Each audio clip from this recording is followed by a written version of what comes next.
All right, and we are back here on the GSMC Football Podcast. And for the third part of the show, we're going to talk about a Brock Purdy payday coming in the near future or at least in the future, somewhat future for the 49ers. Um, so, obviously, with Brock Purdy being on the deal that he's on right now, currently his rookie deal, so he accounts for $1.004 million against the 49ers salary cap, which is considerably lower than lower than not any other quarterback, but lower than other quarterbacks in the league, including backups on the 49ers roster. And what's great about that right now is the fact that that gives the 49ers flexibility, to add to their roster, pay guys. Well, we've talked about Brandon Aiyuk a lot and how that hasn't happened yet, but it gives them flexibility. But at some point, they're going to have to pay Brock Purdy if he's going to end up being the guy. And so CEO Jed York acknowledged that when Purdy becomes eligible for an extension next year, his salary, it will significantly increase. York expects Purdy to ask for a contract surpassing $40 million annually, considering the current market for top quarterbacks. The 49ers have a history of paying top dollar for quarterbacks, as seen with Jimmy Garoppolo's contract in 2018. York emphasizes the importance of the quarterback position and doesn't shy away from paying quarterbacks well. York trusts the team's management, including John Lynch, Kyle Shanahan, and others, to handle contract negotiations. The 49ers have benefited from having a low-cost quarterback, allowing them to allocate resources to other areas of the roster, like I talked about before. The impending increase in Purdy's salary may make it challenging for the 49ers to retain top talent. So, yeah, that's where this could be a problem, because you got Brandon Aiyuk, who's looking to get paid, and some of the other guys. I mean, not at the moment, but, you have Christian McCaffrey, you have George Kittle, Deebo Samuel. You're not going to be able to keep everybody. Again, how many times am I going to say that? And already it seems like, Brandon Aiyuk and the 49ers, I mean, based off of his social media post, there's a little bit of some friction there, at least. But I'm not going to go crazy over it until something happens where it's either Aiyuk gets a new deal or the 49ers just straight up trade him somewhere else and he gets paid elsewhere, which also could happen to T. Higgins, like I said before. Yeah, I mean, Brock Purdy, if he's the guy, the 49ers are gonna pay him. And this is what could be troubling, because the criticism that Brock Purdy has gotten, when people on social media are saying, "Oh, his Avengers, his Avengers staff, his Avengers squad," you know, listen, you might lose some of those Avengers if you end up getting paid. And again, you go back to when the 49ers were struggling and Trent Williams got hurt and Deebo Samuel got hurt. The 49ers were a different team and Brock Purdy was turning the ball over. It didn't look great.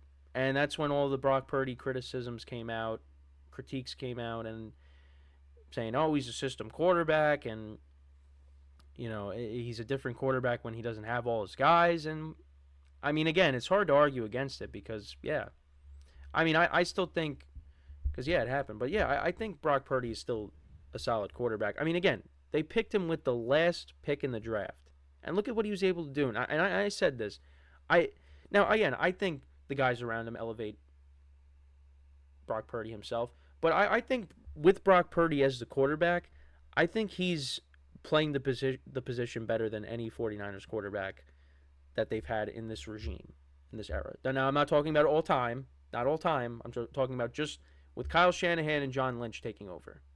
Okay, I'm not comparing him to Steve Young and Joe Montana. That's different. I'm talking about right now. I think he's better. I think he's better than Garoppolo. Obviously, the first couple of seasons where you had C.J. Beathard and Nick Mullins, all those guys, like Brock Purdy here, and we never really got to see what Trey Lance could do either.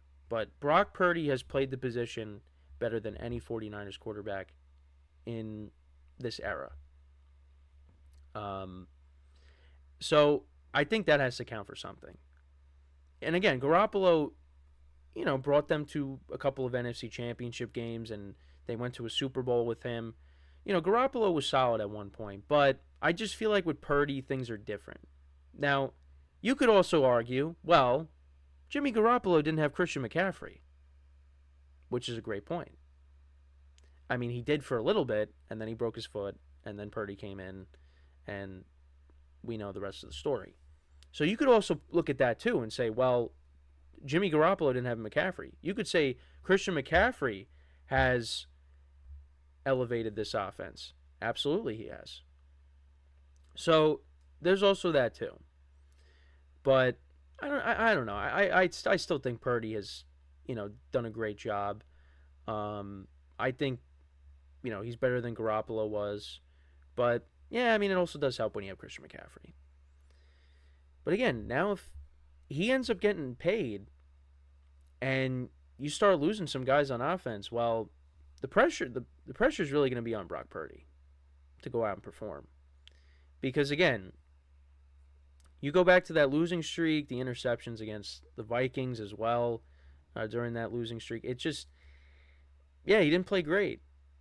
And look at how he played against the Lions and against the Packers. I mean, it wasn't great for a bit. I mean, they ended up coming back.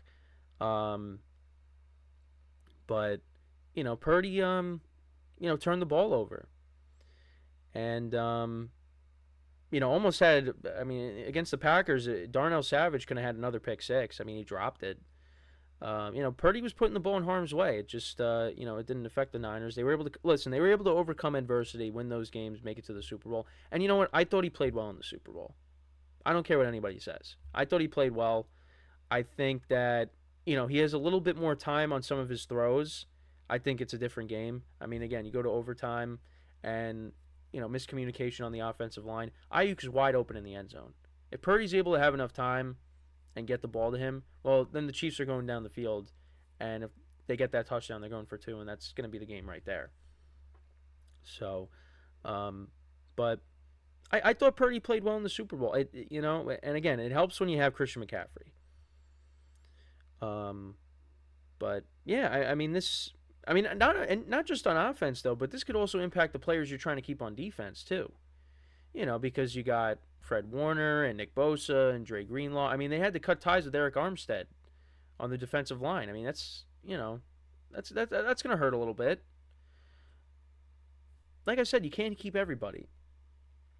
And also, I talk about the Steelers, this being a big year for them. Well, now again, I don't expect the Steelers to make it to the Super Bowl. The Niners, they're a team that has Super Bowl aspirations. And they're trying to get back there again and hopefully get it done this time. But again, it's a new year. The NFC is going to be different. Teams are going to be better. I mean, they're lucky they even got to the Super Bowl because, I mean, they should have lost to the Lions and they should have lost to the Packers. Those teams played better. But the Niners, again, were able to overcome those deficits, come back, and get to the Super Bowl again. But they couldn't get it done against the Chiefs. That's why it's so important that you have Brock Purdy on his rookie deal right now, making the amount of money that he's making, because like I just told you, it's not a lot. So it's like the veterans minimum basically. They have to get it done now, because if they don't win a championship, well, then Brock Purdy, when it's time for him to get paid and you lose some of your key guys, well, you're not going to be as great of a team as you were. And now it's going to be even harder for you to make it back to a Super Bowl. So, this is a big year for the Niners. And, again, this is already dealing with all the Brandon Aiyuk stuff. I mean, if you end up losing Brandon Aiyuk before you even pay Brock Purdy, well, that's a big loss there. Now, again, it hasn't happened yet. But, Brandon Aiyuk has really become a good player for them. And losing him, that would really hurt. And he has a good connection with Brock Purdy. So we'll see. I mean, listen, they got Juwan Jennings had a good Super Bowl. Who's not a star wide receiver by any means, but again, he's a decent number 3. So he's gonna have to take on a bigger role. I mean, I think the 49ers, they're another well-run organization that they'll figure it out. But it's just going to be hard.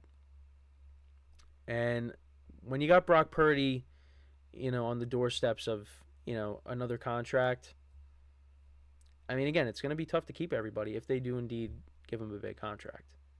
So, I mean, I think got to see how 2024 goes, because if he takes a step back, well, maybe the 49ers say, maybe we got to go look elsewhere for a quarterback. And you know what? That you could argue that that's kind of what they were missing. I mean, I know I said Brock Purdy played well in the Super Bowl, but I also have said that I think the difference between the 49ers winning and losing the Super Bowl is, Brock Purdy and Patrick Mahomes. Patrick Mahomes right now is the standard. The 49ers, listen, Brock Purdy has been a solid quarterback. He was an MVP candidate for a while in 2023, but Brock Purdy's not Patrick Mahomes. Brock Purdy is not this generational talent. Brock Purdy does have talent, but does not stack up with Patrick Mahomes.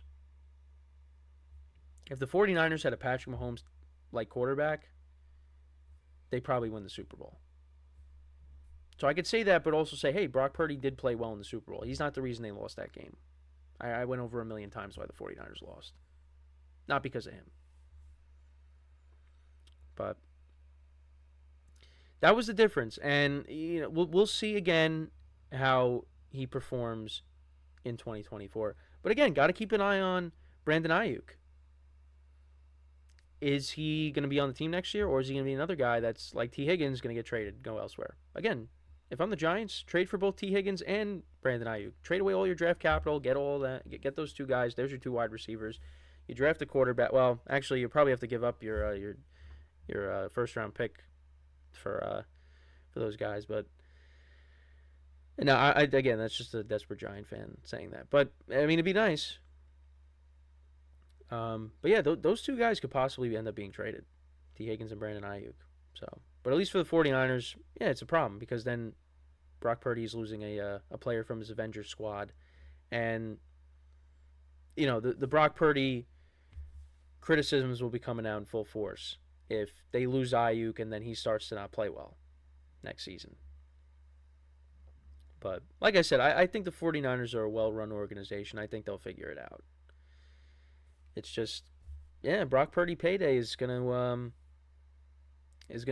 dent their wallets a little bit, and it's gonna kind of strap them down. Where, yeah, they're not gonna be able to keep some guys. Like I said, also on defense too.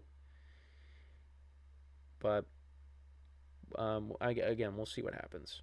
So, but let me know what you guys think about all this. How much do you think is Brock Purdy worth? Should the 49ers pay Brock Purdy a big contract, or is he really not the long-term answer? I mean, for me, I think at least at the moment he's their guy going forward, but I don't know. We'll see, because things can change. So when we come back from our final break of the show, we're going to talk about, well, actually we are going to talk about the Giants.